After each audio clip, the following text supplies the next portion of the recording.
Bonjour à tous et bienvenue pour ce 5e épisode du Agritech World Tour. On a parlé de concessions, on a parlé des startups, on a parlé des VIE, de l'emploi à l'étranger, on a parlé de recherche et développement, on va parler maintenant de recherche publique. Générique.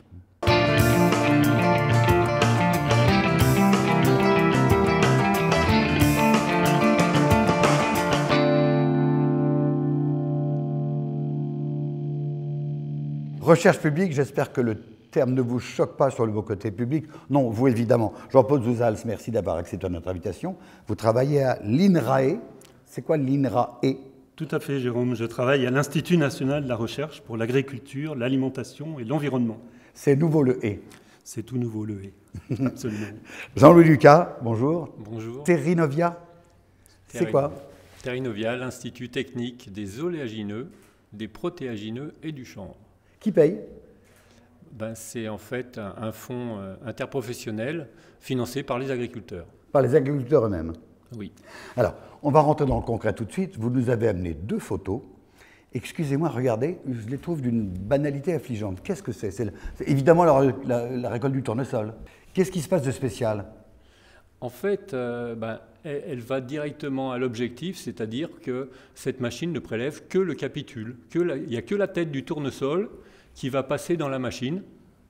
Donc c'est la partie utile de la plante. La tige n'a pas à aller dans la machine, alors que auparavant, sur les anciennes types de coupes, il y avait une bonne partie, la moitié de la tige du tournesol qui passait dans la machine, et ça l'encombre inutilement et ça la freine en fait, ça la ralentit. On est dans l'agroéquipement, c'est concret, c'est utile, c'est rentable, et ça vous le donnez à tout le monde peut l'utiliser.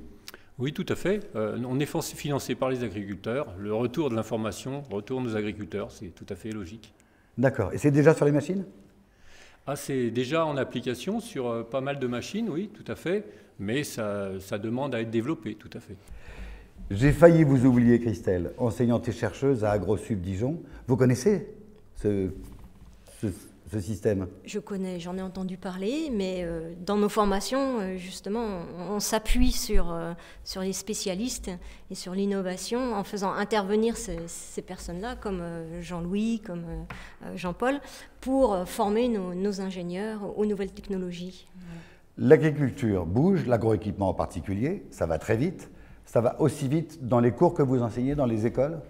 On essaye d'être à l'affût de toutes ces innovations et l'idée c'est de transférer ce savoir à nos ingénieurs qui seront vraiment au plus près des agriculteurs et donc pour mieux les former et mieux apporter ces technologies et cette aide pour accompagner les agriculteurs dans leur métier de demain. C'est 2 anciens élèves? Je crois. Moi, oui. Oui. Oui. Et je peux confirmer ce que disait Christelle sur le fait que je travaille dans le cadre d'une équipe effectivement mixte avec une école d'agronomie à Montpellier, et ce qui nous donne aussi l'occasion de transférer effectivement le résultat de nos recherches très directement. Ça bouge vite et ça bouge bien. Oui, tout à fait. En quoi votre métier, vous disiez tout à l'heure, on s'était vu un petit peu avant le tournage, c'est génial, c'est passionnant. C'est quoi? Vous restez dans votre labo toute la journée avec des trucs compliqués? Absolument pas, Jérôme. Détrompez-vous. Je passe plus de temps au champ à évaluer des machines dans le domaine de la protection des plantes. Et ces machines, ça peut être des drones, ça peut être des trains, ça peut être des pulvérisateurs, des avions. Donc c'est très diversifié dans pas mal d'endroits du monde. Donc c'est extrêmement valorisant. Et vous aussi, Jean-Louis, vous prenez votre pied? Je crois que c'est le maître mot, la diversification des tâches et des activités. Nous, dans nos métiers, c'est vrai, c'est pareil, c'est très diversifié. On parle de la récolte, mais on parle aussi de la pulvérisation, on parle également du SMI, puis de l'itinéraire culturel, etc. C'est d'une diversité effarante. Et vous disiez, et en plus ça a du sens, ça va dans le bon sens. C'est bon pour la nature, c'est bon pour la terre.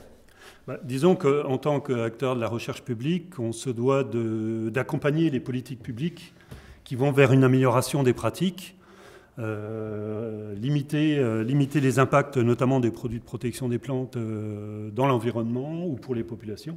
Donc par effectivement. Exemple, l'une de vos recherches, par exemple? L'une de nos recherches consiste, par exemple, à évaluer des systèmes d'application de manière à ce qu'ils soient beaucoup plus précis, de manière à permettre des réductions de doses. En français, les pulvérisateurs. En français, les Par pulvérisateurs, absolument. De manière à ce qu'ils soient plus performants, permettre des réductions de doses tout en gardant une efficacité. Ce qui est un gage non seulement pour réduire la quantité de produits de synthèse qu'on peut utiliser, mais qui est un gage aussi pour l'adoption de produits qui seront moins efficaces, mais qui sont issus du biocontrôle. D'accord, naturel. Mais ça veut dire que vous êtes quand même dans le labo avec la vitesse du vent, la taille de la buse, la taille de la goutte. On peut utiliser la goutte va bien sur la feuille? Absolument. Donc on suit la goutte depuis sa création jusqu'à son dépôt sur les plantes ou ailleurs. Alors on peut utiliser pour ça des modèles, on peut utiliser des souffleries, mais bien souvent on le fait au champ parce que rien ne vaut la vérité du terrain. Mais vous aussi, vous êtes sur le terrain souvent? Ah, tout à fait, la vérité du terrain, c'est quelque chose incontournable et effectivement, c'est quand on est avec l'agriculteur, autour de la machine et qu'on voit comment la régler, comment l'utiliser, comment elle est utilisée, éventuellement les modifications à faire, les choses comme ça. Oui. Alors vous connaissez les règles de cette émission, il y a des téléspectateurs, mais on a également des spectateurs, pas tout à fait comme les autres. Bonjour, ils sont tous les trois étudiants à AgroSup Dijon. Je vous en prie. Oui, donc je suis étudiant à AgroSup Dijon dans le cursus fonctionnaire. Du coup, je me demandais, est-ce que il y a des fonctionnaires dans la recherche et en quelle part est-ce que j'ai ma chance, j'ai des possibilités de travailler dans la recherche?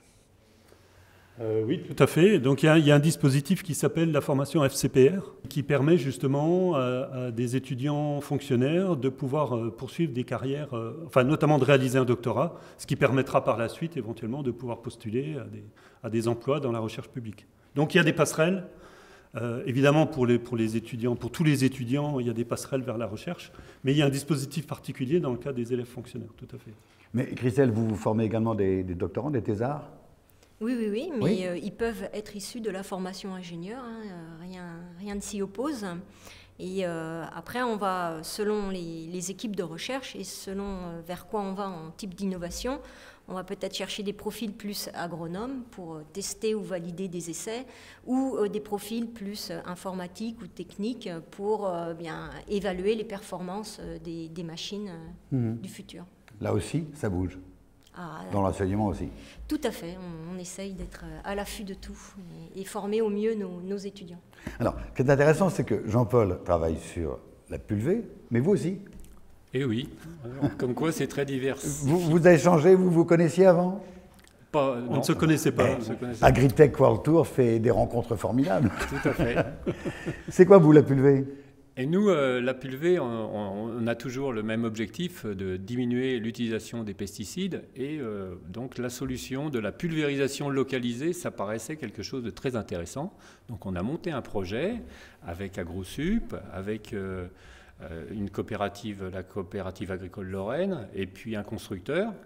Et puis on a testé la pulvérisation localisée, la mise en pratique, vraiment avec l'agriculteur. La mise en pratique sur le terrain pour le colza et pour le tournesol. On a pu tirer les conclusions, les réglages qu'il faut et comment faire. Et au final, l'agriculteur nous a dit il nous faudrait une petite application pour faciliter l'utilisation de cette technique. Et du coup, on a dit OK, banco. Et avec AgroSup, on a mis en route ce dispositif. Et est-ce que vous êtes également en contact avec les constructeurs? On avait dans une précédente émission les représentants de chez Berthoud, par exemple. Je parle de pulvérisateurs, j'aurais pu parler d'Amazon. Vous les voyez aussi, eux?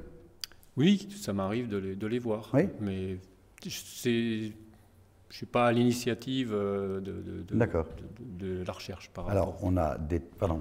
Oui, nous, on a beaucoup de relations avec les constructeurs parce qu'on a plusieurs facettes à notre travail et on a notamment un volet qui touche à l'évaluation des matériels pour les qualifier, de manière à pouvoir déterminer quels sont les plus performants. C'est vrai que c'est vous qui faites les normes.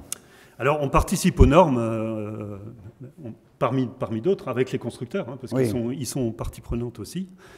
Mais donc ça, c'est une facette de collaboration avec les constructeurs. Et puis la deuxième facette, c'est via l'application de politiques publiques.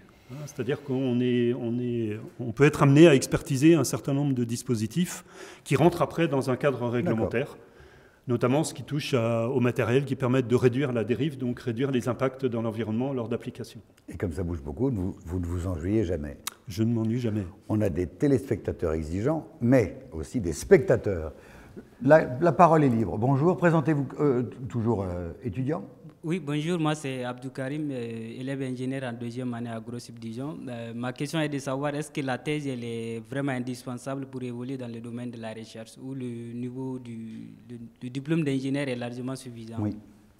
À quel niveau d'études faut-il prétendre? C'est une bonne question. Il y a des emplois dans la recherche. Hein. Les emplois de chercheurs sont théoriquement, ne sont accessibles qu'à des titulaires d'un doctorat. Oui, mais... Après, il y a d'autres types d'emplois au niveau technique, notamment dans les instituts de recherche, qui ne nécessitent pas forcément d'avoir un doctorat. Donc un diplôme d'ingénieur. Il n'y a pas que des thésards à côté de nous, il n'y a pas que des doctorants. Non. Des ingénieurs de recherche, des ingénieurs d'études. Et donc, avec un diplôme d'ingénieur, c'est suffisant. Et après, si cette personne, elle est vraiment attirée par la recherche et veut poursuivre, je dirais, via la formation continue, elle a la possibilité ensuite, au cours de sa carrière, de faire une thèse et d'être encadrée par ses collaborateurs dans le labo dans lequel elle est. La formation de base, celle d'école d'agriculture, comme celle de Dijon, est importante. Vous dites, on est très souvent sur le terrain, il faut connaître le terrain. Oui, tout à fait. Alors, comme l'a dit Christelle, il y a différents types. On a besoin en agroéquipement de différents types de profils, parce que c'est vrai que la part du numérique devient très importante, et avec ce numérique, il y a des métiers vraiment spécialisés. Par contre, la connaissance du terrain, elle est nécessaire, parce que ça permet d'éviter les fausses routes d'entrée au démarrage d'un projet, par exemple. Donc, le fait d'avoir cette connaissance du milieu est absolument nécessaire. Vous confirmez ? Jean-Louis? Tout à fait, hein, c'est essentiel et nous on constitue des réseaux d'agriculteurs pour faire progresser les techniques. Vous voyez où on en est. Donc c'est vraiment, on voit bien que c'est du terrain que quelquefois sorte l'innovation. Et on est là, nous, pour prendre le relais et puis la porter plus haut ou la porter plus loin. C'est du terrain que sort l'innovation, c'est du terrain que sortent les demandes d'innovation aussi. Ils ont Tout à fait, oui. Les agriculteurs, ils sont très, très friands de l'innovation. Hein. Regardez, dans les salons, ils se précipitent souvent et à chaque fois qu'il y a souvent des succès retentissants sur ce qui est montré en épingle dans les salons et qui est l'innovation du salon. Ouais. Non, encore une question d'un étudiant, formidable. Vous intéressez tout le monde. Hein. Oui, donc je me demandais, ce matin, on a, en tout cas une émission précédente, on a également une intervention sur la recherche-développement donc en entreprise, et je me demande qu'est-ce qu'on trouve de différent chez vous plutôt que si on travaille en recherche-développement chez John Deere, par exemple. Alors, quelle différence entre INRAE ou Terrinovia et John Deere Kuhn? Oui, c'est un peu la différence entre le privé et le public. La paye, vous êtes moins bien payé? Oui, on est beaucoup moins bien payé. Donc, par contre, on s'amuse beaucoup plus. Clairement, les projets qui sont menés dans les laboratoires, que ce soit dans les écoles, les universités ou les centres de recherche, trouvent des financements de plus en plus internationaux. Donc ça veut dire que quelque part, on n'est pas cantonné dans notre laboratoire, mais on agit aussi en réseau avec d'autres écoles, d'autres universités, à minima à l'échelle européenne, voire plus. Et ça, c'est quand même quelque chose de très intéressant. Et puis, les finalités des projets sont souvent en amont par rapport à ce qui est réalisé en entreprise, où il y a un besoin opérationnel, évidemment, de retour sur investissement qui est... Vous, c'est plus de la recherche fondamentale, mais appliquée. Mais appliquée, tout à fait. La physique appliquée. Voilà, c'est de la physique appliquée, exactement. On n'est pas tenu d'avoir finalement un résultat directement opérationnel à la fin d'un projet. Parce que souvent, ça permet de lever d'autres questions qui vont donner lieu à d'autres projets. Donc c'est un mode de fonctionnement de la recherche qui est un peu particulier par rapport à une recherche en entreprise où on cherche une finalisation assez rapide, ce qui n'empêche pas les connexions entre la recherche publique et la recherche en entreprise. J'espère qu'on a répondu à toutes vos questions. Le temps passe, il passe trop vite avec vous. Jean-Paul, Jean-Louis et Christelle, merci. Une phrase, un mot, pour donner envie d'avoir envie, pour définir la recherche publique, la recherche généreuse que vous faites, sans retour obligatoire retour sur investissement. Oui. La recherche en agroéquipement, c'est possible en France. Quel que soit le niveau d'études. Quel que soit le niveau d'études. Jean-Louis? Et nous, la recherche dans l'Institut, c'est une recherche qui est appliquée à plein de choses. Et donc, on trouve toujours la chose qui va nous intéresser. Ah oui. C'est automatique, Christelle? obligatoire. Oui, moi je dirais pour les étudiants, c'est pas en ayant un diplôme d'ingénieur agro, ne croyez pas que tout ce qui est nouvelles technologies, numérique et agroéquipement vous soit interdit en recherche. Osez, demandez et on adapte les sujets. Il y a pas... Osez. Très joli slogan. Merci. Merci à vous trois. Merci à vous de nous être fidèles. Dans une prochaine émission, on continuera à parler d'agroéquipement et vous verrez, c'est toujours aussi passionnant.